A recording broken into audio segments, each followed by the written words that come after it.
രാംചരൺ നിർമ്മിക്കുന്ന the India house എന്ന ചിത്രത്തിന്റെ സെറ്റിൽ വാട്ടർ ടാങ്ക് പൊട്ടിത്തെറിച്ച അപകടം.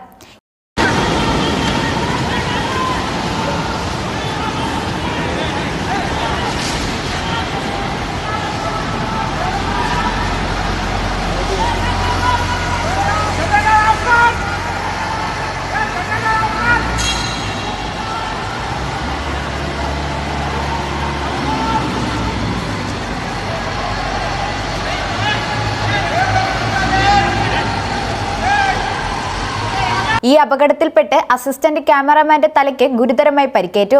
തലയിടിച്ചു വീണ ഇദ്ദേഹത്തെ ഉടൻ തന്നെ തൊട്ടടുത്ത ആശുപത്രിയിൽ പ്രവേശിപ്പിച്ചു. നിലവിൽ അദ്ദേഹത്തിന്റെ ആരോഗ്യനില ഗുരുതരമായി തുടരുകയാണെന്നാണ് ആശുപത്രി അധികൃതർ അറിയിക്കുന്നത്. കൂടാതെ സെറ്റിലുണ്ടായിരുന്ന മറ്റു ചിലർക്കും നിസ്സാര പരിക്കുകളുണ്ട്. അപകടത്തിൽ നിരവധി പേർക്ക് പരിക്ക് പറ്റിയിട്ടുണ്ട്. വെള്ളപ്പൊക്കത്തിൽ മുങ്ങിയ സിനിമാ സെറ്റിൽ നിന്നുള്ള ഒരു വീഡിയോ സോഷ്യൽ മീഡിയയിൽ പ്രചരിക്കുന്നുണ്ട്. തെലുങ്ക് നടൻ നിഖിൽ സിദ്ധാർത്ഥ നായകനാകുന്ന ചിത്രമാണ് ദ ഇന്ത്യ ഹൗസ്. അപകടം നടക്കുമ്പോൾ ചിത്രത്തിലെ പ്രധാന താരങ്ങളായ നിഖിൽ അടക്കമുള്ളവർ സെറ്റിൽ ഉണ്ടായിരുന്നില്ല എന്നത് വലിയൊരു ആശ്വാസമാണ്. എന്നിരുന്നാലും നിരവധി ക്രൂ അംഗങ്ങൾ അപകട സമയത്ത് സെറ്റിലുണ്ടായിരുന്നു. വെള്ളപ്പൊക്കത്തിൽ മുങ്ങിയ സെറ്റുകളിൽ നിന്ന് അവശേഷിച്ചതെല്ലാം ക്രൂ അംഗങ്ങൾ ചേർന്ന് മാറ്റുന്നതും വീഡിയോയിൽ കാണാം. ഹൈദരാബാദിലെ ശംഷാബാദിനടുത്തുള്ള സിനിമാ സെറ്റിലാണ് കഴിഞ്ഞ ദിവസം ഞെട്ടിക്കുന്ന അപകടം സംഭവിച്ചത്. തെലുങ്ക് സിനിമാ ലോകം ആകാംക്ഷയോടെ കാത്തിരിക്കുന്ന രാംചരൺ തേജയുടെ ആദ്യ നിർമ്മാണ സംരംഭമായ ദ ഇന്ത്യൻ ഹൗസ് എന്ന ചിത്രത്തിന്റെ ഷൂട്ടിംഗ് പുരോഗമിക്കവെയാണ് അപകടം. കടൽ പശ്ചാത്തലമാക്കിയുള്ള രംഗങ്ങൾ ചിത്രീകരിക്കുന്നതിനായി സെറ്റിൽ ഒരുക്കിയ കൂറ്റൻ ജലസംഭരണി തകർന്നു വീഴുകയായിരുന്നു.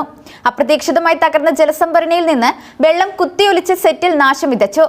സംഭവത്തെക്കുറിച്ച് രാംചരൺ തേജയുടെ പ്രൊഡക്ഷൻ ഹൗസ് വിശദമായ അന്വേഷണം നടത്തുമെന്ന് അറിയിച്ചിട്ടുണ്ട്. ഷൂട്ടിംഗ് സെറ്റുകളിലെ സുരക്ഷാ മാനദണ്ഡങ്ങളെക്കുറിച്ച് വീണ്ടും ചർച്ചകൾക്ക് വഴിവെച്ചിരിക്കുകയാണ് ഈ അപകടം. പരിക്കേറ്റവരുടെ ആരോഗ്യനിലയെക്കുറിച്ചുള്ള കൂടുതൽ വിവരങ്ങൾക്കായി കാത്തിരിക്കുകയാണ് സിനിമാ ലോകം. 2023 രാംചരൺ തന്റെ ആദ്യ നിർമ്മാണ സംരംഭമായ ദ ഇന്ത്യ ഹൗസ് പ്രഖ്യാപിക്കുകയായിരുന്നു.